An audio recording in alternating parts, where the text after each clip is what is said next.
Hello tout le monde, j'espère que vous allez bien. On se retrouve aujourd'hui pour une revue rapide de quelques produits que j'ai pu tester récemment. Et on commence tout de suite parce qu'il y a des tops et des flops et des petits blops. Je commence par la base de chez Milk. Il s'agit de la Hydro Grip Primer. C'est une base qui est censée agripper, c'est ça? C'est ce qu'on dit, agripper le maquillage, le fond de teint et tout. Je sens en fait quand je l'applique, vous sentez, c'est moi qui sens. Bref, vous avez compris.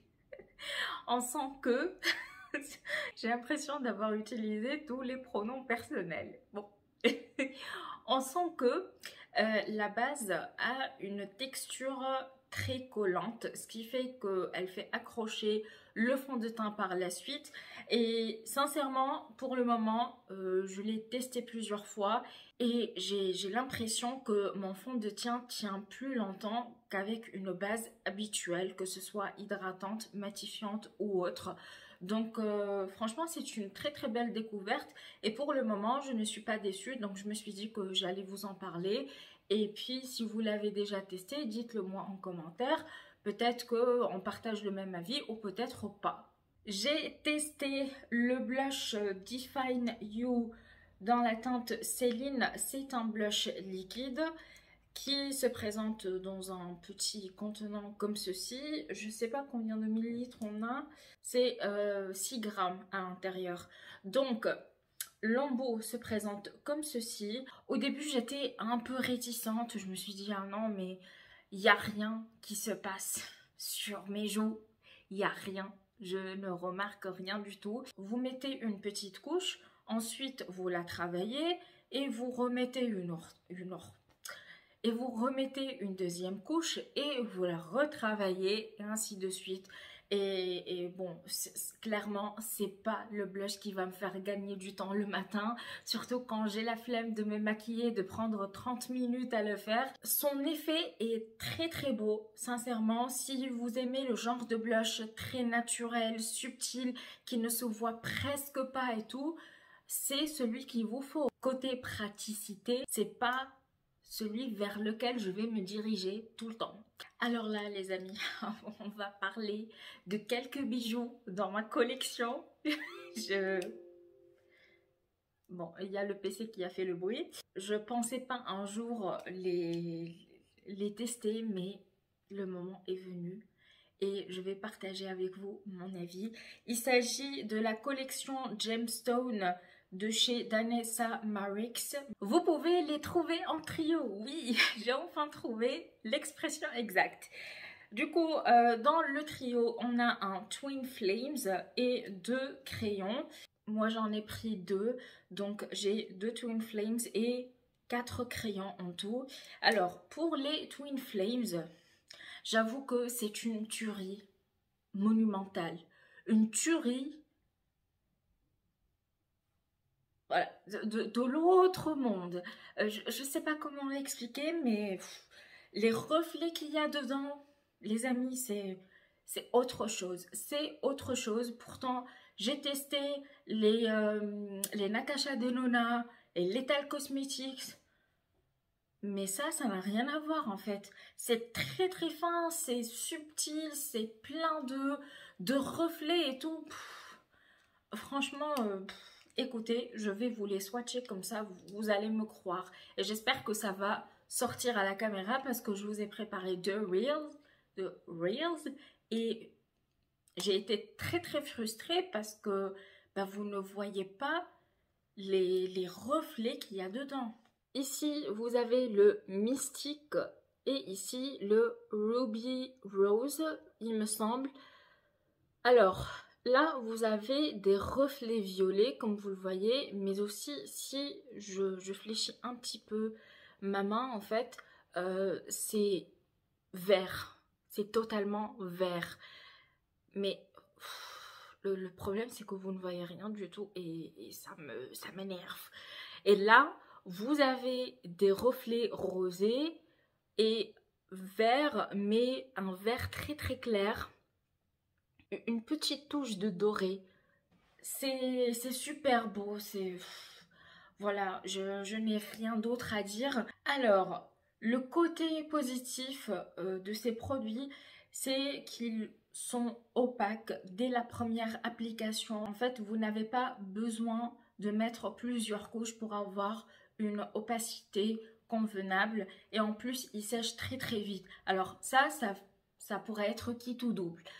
Si vous êtes rapide, bah, vous n'allez pas avoir de tâches. Par contre, si vous êtes un petit peu lent à la détente et tout, eh ben, vous risquez d'avoir une ombre à paupières pas très travaillée.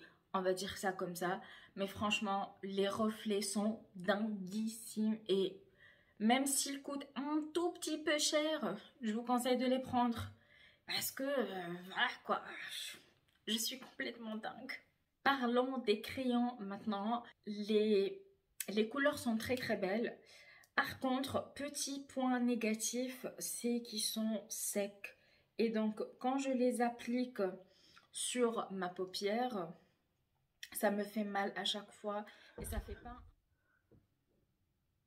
Hop, voilà les teintes. Ce qui est bien par contre, c'est que les mines sont très très fines et en plus ils sont rétractables. Mais voilà, comme je vous ai dit, ils sont très secs à mon goût, donc c'est pas la texture que je préfère et ça me fait un petit blop dans ce cas-ci. Passons au mascara. J'ai testé récemment le mascara de chez Yves Saint Laurent. Il s'agit du mascara volume effet fossile. La brosse se présente comme ceci. Vous voyez qu'elle n'est pas très, comment dire, très grosse. C'est pas comme le Better Than Sex ou autre. C'est pas une brosse très très grosse, mais plutôt une brosse qui va en longueur. Je sais pas comment vous expliquer ça, mais je pense que vous avez vu, donc vous avez compris, ok? Alors, qu'est-ce que je pense de ce mascara? C'est pas celui qui m'a fait vibrer. Sincèrement, je pense que par moi-même, je l'aurais pas acheté. Déjà parce que bah, j'ai pas envie de mettre... je sais pas combien ça coûte, mais c'est du Yves Saint Laurent, donc on connaît déjà la tranche de prix, hein. En plus, je l'ai pas trouvé sensationnel.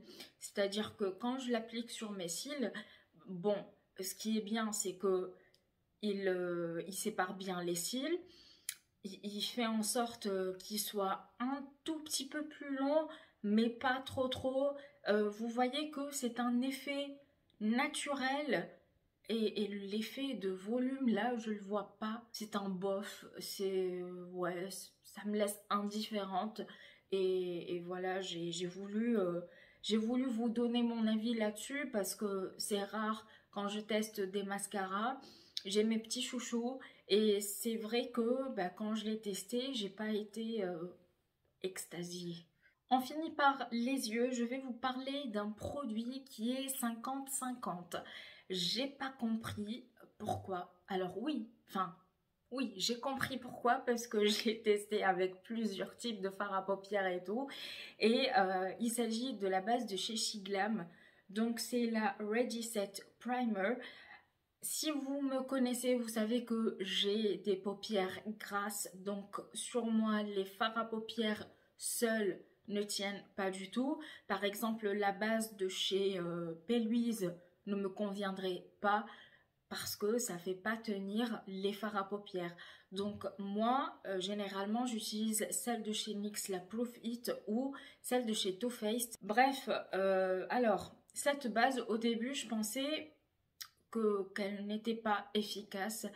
Mais en fait, j'ai constaté qu'avec certains fards, elle, elle n'était pas efficace. Voilà. Quand j'applique des fards texture crème et tout, ça fait pas accrocher les fards, ça se barre au bout de quelques heures.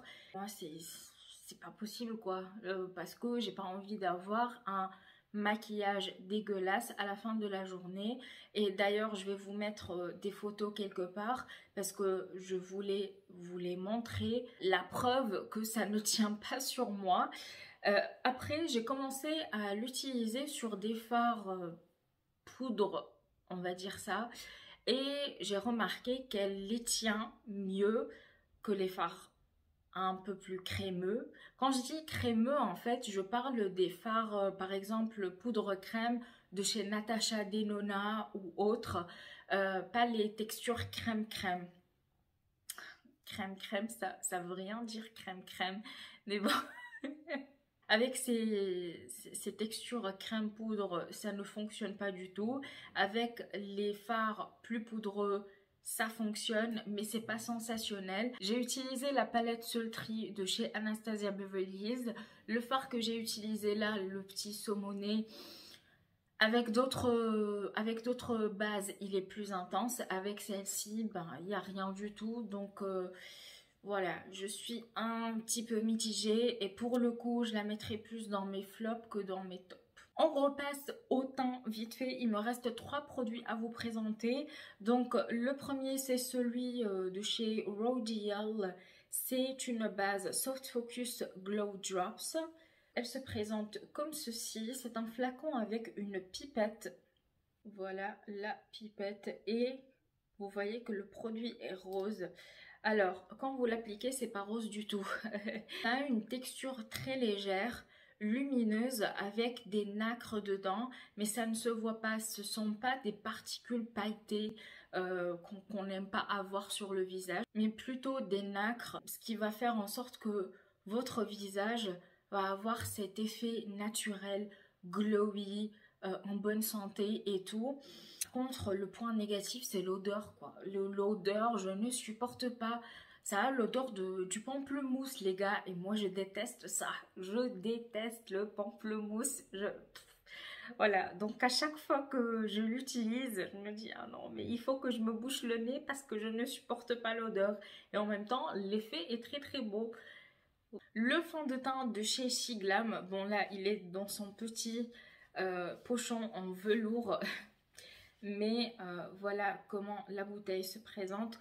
Je vous en ai déjà parlé dans mon crash test de la marque Shiglam et je vous ai dit que j'allais vous faire un petit update sur ce fond de teint.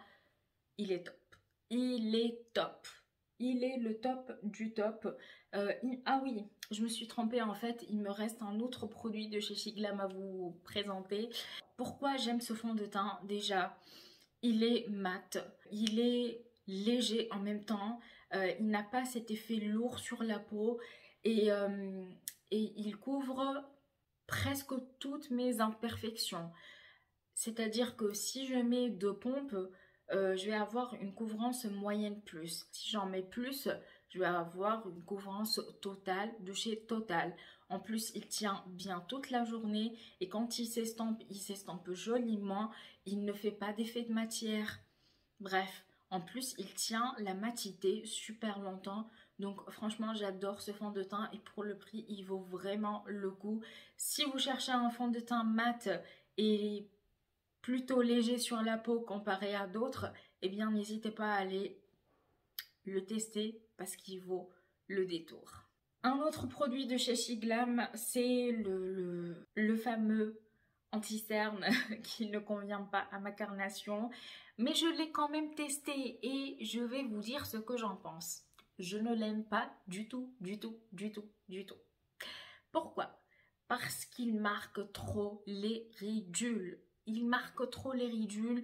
Je n'aime pas du tout son effet. C'est comme si j'avais mis un produit qui va m'assécher le dessous de mes yeux et ça fait pas du tout joli. Et donc pour moi, ça c'est un non.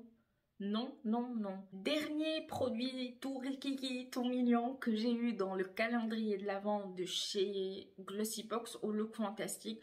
Franchement, je mélange les deux, d'accord? J'ai ouvert, j'ai ouvert les calendriers de l'Avent par semaine. Et donc, quand j'ouvre, par exemple, celui de chez Glossybox et celui de chez Look Fantastic, bah, je fais pas attention quel produit qui était dans quel calendrier et tout. Voilà, excusez-moi, mais il s'agit quand même, j'ai le nom du produit, il s'agit du Illuminator de chez Iconic London. C'est un enlumineur liquide, il est très très beau, il est très très beau. Il a un effet naturel, capteur de lumière, très léger sur la peau. En fait, il est naturel, mais il se voit quand même et vous le remarquez même si vous êtes loin. Donc, je l'ai mis ici. Vous voyez, comparé à là, la lumière que j'ai. En plus, c'est pas un enlumineur pailleté, très naturel, mais en même temps lumineux. J'adore. Voilà les amis, j'espère que ce petit update mini revue de quelques produits vous aura plu. Si c'est le cas, n'hésitez pas à liker cette vidéo et à vous abonner si ce n'est pas encore fait. Et puis dites-moi ce que vous avez testé récemment, ça m'intéresse. Peut-être que je vais découvrir d'autres produits. Et puis bah voilà. En attendant la prochaine vidéo, je vous dis à la prochaine et prenez soin de vous. Ciao, ciao. I made room for you in here, a place where you'd